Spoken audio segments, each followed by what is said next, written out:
Hey everyone, it's Kate, the owner of The Confident Stitch. Today I'm going to show you how to make continuous bias binding from a square of fabric, which is easy once you get the hang of it. To figure out how big a starting square you want, multiply the length times the width, and then take the square root and round up to the next whole number.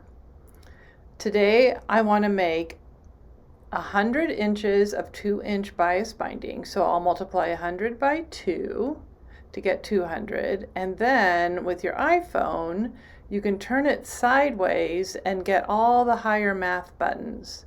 You can just press the square root button, you'll get 14.14, and I'll round up to 15 inches. Here's my 15-inch square. The next step is to cut from corner to corner so you have two bias edges that are 45 degrees from a straight edge. These two edges are stretchy. Even though this is a woven fabric, they really stretch. This is why you want to make bias binding if you're going to go around curves. The four outside edges are straight, and I'm going to put a pin in each of them to differentiate them from the bias edge so I don't get mixed up. The next step is to flip one straight edge so it is right sides together with the opposite straight edge. We're going to be sewing this with a 1/4 inch seam allowance. So you want the two fabrics to intersect at the 1/4 inch mark. You'll have little triangles at both ends, and I've marked where the 1/4 inch seam allowance is so that I can get everything lined up more easily. I'll pin the two ends, and then I'll pin the middle, and I'm going to go to the sewing machine and sew this with a 1/4 inch seam allowance. I'll use a short stitch length so that the stitching doesn't come undone, and I'll meet you back here. Okay, I've sewn the edge, and now I'm going to press it open to reduce the bulk.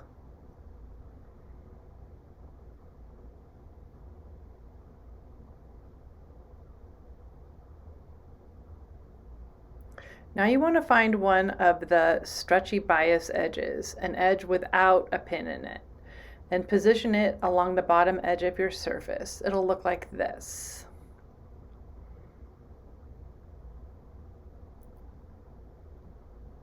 Now I'm going to draw lines every 2 inches parallel to the bias edge.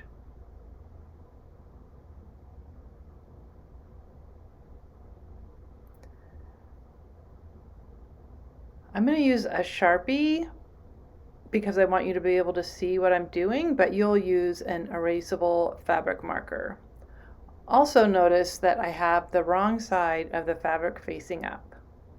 I'm going to draw lines every 2 inches, and I'm going to speed up. My lines worked out to be almost exactly 2 inches each. If you have a narrower strip at the top of your fabric, you'll want to trim it off at your final line that is actually 2 inches. Now I'm going to mark the 1/4 inch seam allowance on the two remaining straight edges. I'm doing that so we can line up the diagonals at the 1/4 inch mark because we're going to sew with a 1/4 inch seam allowance. Now I'll do the other side real quick. Now I'm going to turn the fabric right side up, and I'm going to sew these remaining straight edges right sides together. To do that, I'm going to grab this bottom corner and bring it up so it lines up with the first drawn line on the opposite edge.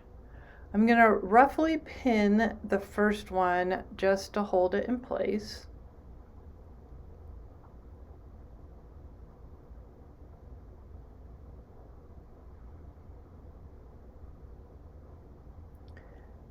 And now I'm going to put pins through my intersecting marks. I'm going to pin through this intersection and check on the other side, and by pure luck it went through the intersection on the other side. And I'm gonna pin it in more permanently, and now I'm gonna go to the next intersection and pin them right sides together. Once again, making sure that they're lined up at the 1/4 inch mark. I'm making a spiral instead of a loop. We do this intersection. And then for the final one, I want the edge of the fabric to match up with the intersection. When I pin, I won't be able to go, I'll miss the fabric at the very top, but I'm still gonna hold it in place. And then I'll go back to my first one in just a second. And make sure that that one is lined up as well. And I'm ready to sew.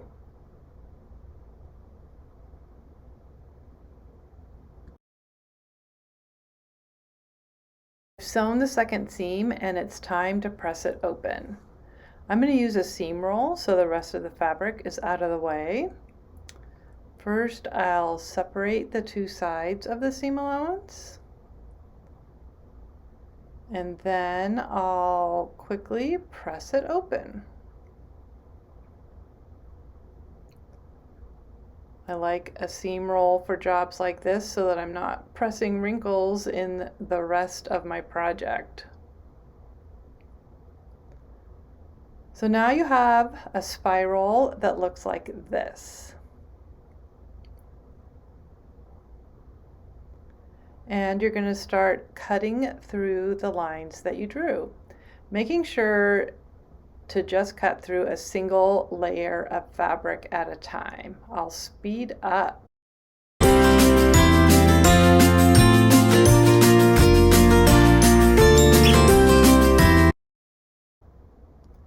Now you have one long bias strip.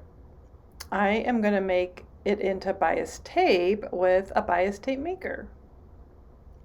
I'll put my strip wrong side up. I have a 2-inch bias strip, so I'll be using a 1-inch bias tape maker. To figure out how wide a bias strip to start with, you double the width of the bias tape maker.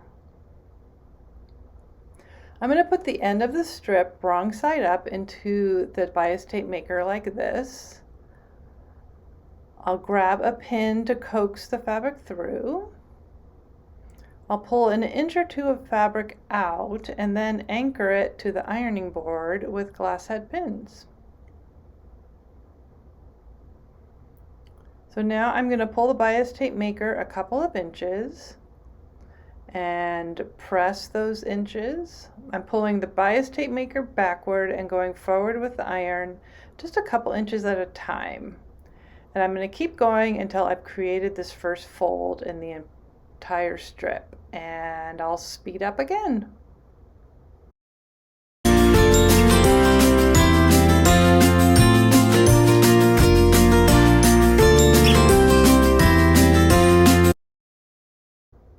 Okay, so now I've made what is called single fold bias tape.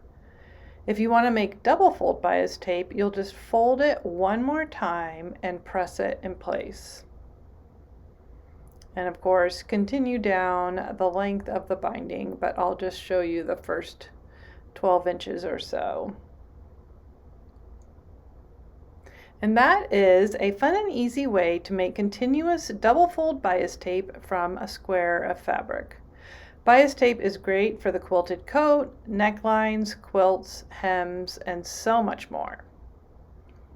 Thanks for watching, everyone, and remember, you can shop all these products at theconfidentstitch.com.